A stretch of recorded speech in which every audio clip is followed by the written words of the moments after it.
What's up guys and welcome back to On the Brick, where today I have something really cool for you guys.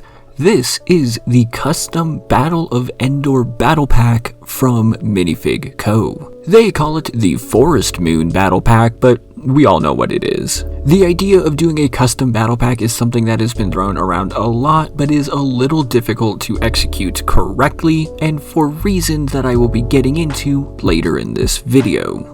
But for right now, I would really appreciate it if you considered hitting that like button down below and subscribing for future videos just like this one.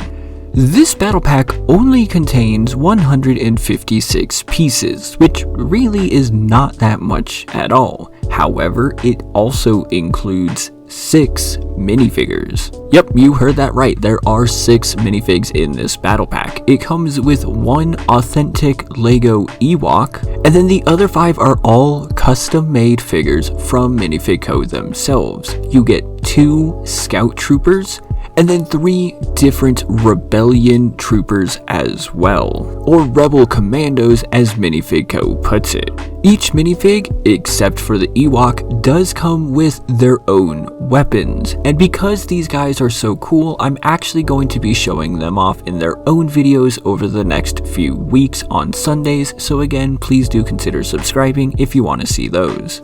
Now, there are some very cool things about this build that I'll be getting into very shortly here, but there is one giant problem that looms over the entire thing. For everything that you see here, it costs a whopping $180.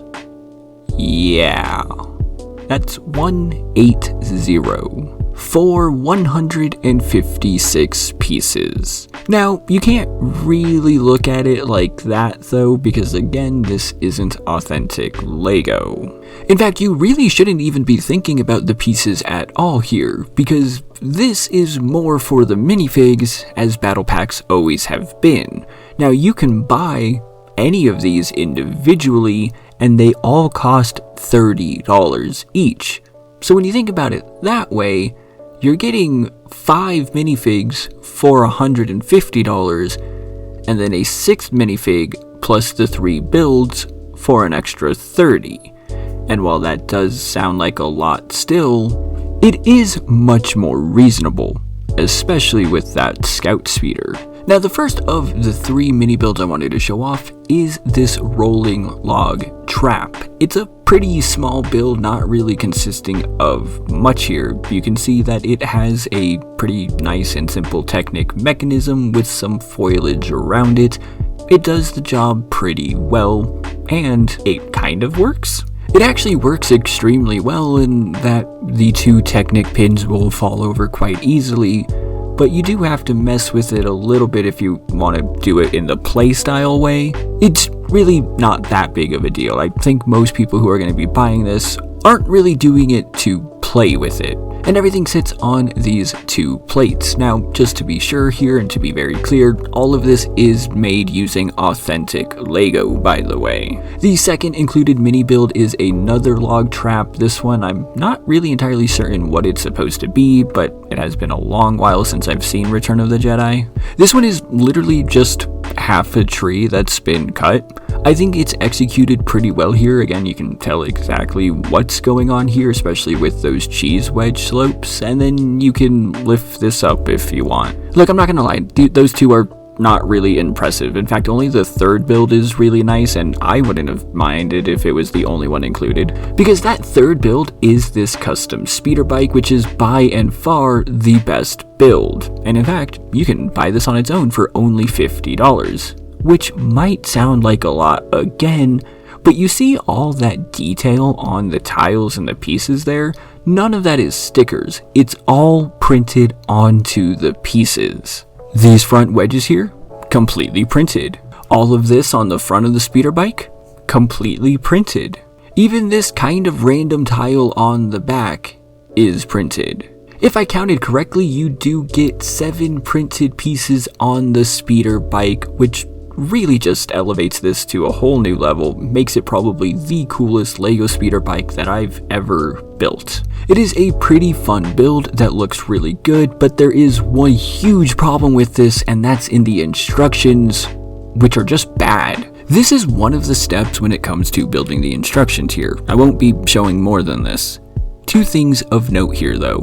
First, this is step 3. However, steps 1 and 2 are exclusively for the base of which this sits on. So second, that means that every single piece you see on this page is first introduced here.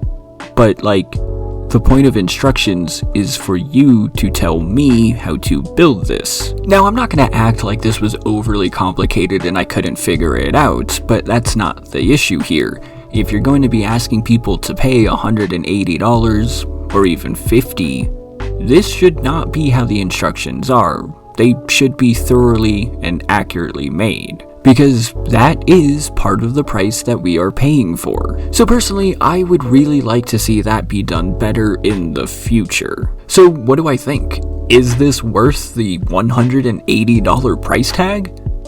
Honestly, yeah, kinda. Which I know is a weird thing for me to say, but again, you get 5 fully custom minifigs, an Ewok, 2 pretty okay builds, probably the best LEGO custom speeder on the market, a fully LEGO quality printed instructions booklet minus that speeder part, and even a custom printed box that it all comes in. This is a full and complete package. Yes, it is expensive, but it's not overpriced, and there is a huge difference between those two. There are plenty of times in which I have purchased minifigs or custom mocks and regretted how much money I spent, but this is not one of them. So it is expensive, but you do get your money's worth. And with that, I would love to know your thoughts in the comments down below. Remember to like this video if you haven't already, and subscribe for future videos. Thank you all so much for watching, and I'll see you in the next one.